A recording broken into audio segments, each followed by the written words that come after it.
A.G. Perarivalan, one of the life convicts in the Rajiv Gandhi assassination case who has been behind bars for 31 years, will be released. The Supreme Court ruled on Wednesday. The verdict paves the way for the release of other 6 convicts in the case, including Nalini Sriharan and her husband Murugan, a Sri Lankan national. Perarivalan was 19 years old at the time of Rajiv Gandhi assassination. He was accused of buying 2 9-volt batteries for Shivarashan, the LTTE man who masterminded the assassination. The batteries were used in the bomb to assassinate former Prime Minister Rajiv Gandhi. Perarivalan was sentenced to death by an anti-terrorism court in 1998. The next year, the Supreme Court upheld the sentence but commuted it to life imprisonment in 2014. In March this year, the top court had granted him bail. Shortly after, Perarivalan had appealed, seeking an early release from jail.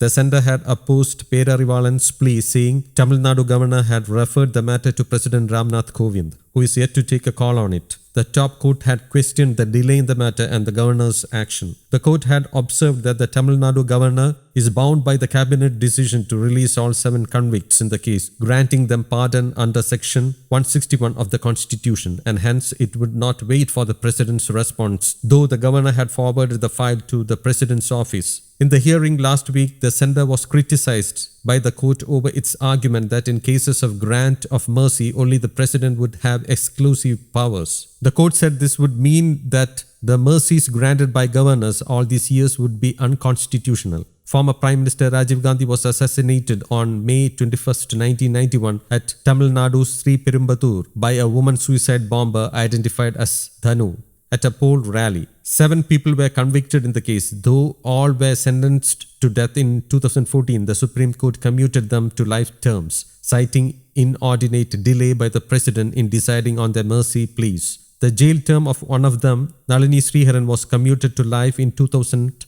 following intervention by Rajiv Gandhi's widow, Sonia Gandhi, as the woman had given birth to a child while in jail. Though the Tamil Nadu cabinet under J. Jayalalitha and Edappadi K. Palanisamy had recommended the release of the convicts in 2016 and 2018, successive governors did not abide by it. After much delay, they forwarded it to the president, who only acts on the council of the union cabinet. Perarivalan and others moved courts as they were denied remission like other convicts even after they served beyond 16 years. They have now spent 3 decades in jail. Perarivalan, who was in solitary confinement for many years, has a very good conduct record in jail. He had earned several academic qualifications during the long jail term. He had also authored a book. While Perarivalan claimed all along that he wasn't aware of the purpose he was asked to get the batteries, years later a retired CBI officer, Mr. Thiagarajan, had apologized, claiming he had altered Perarivalan's confessional statement.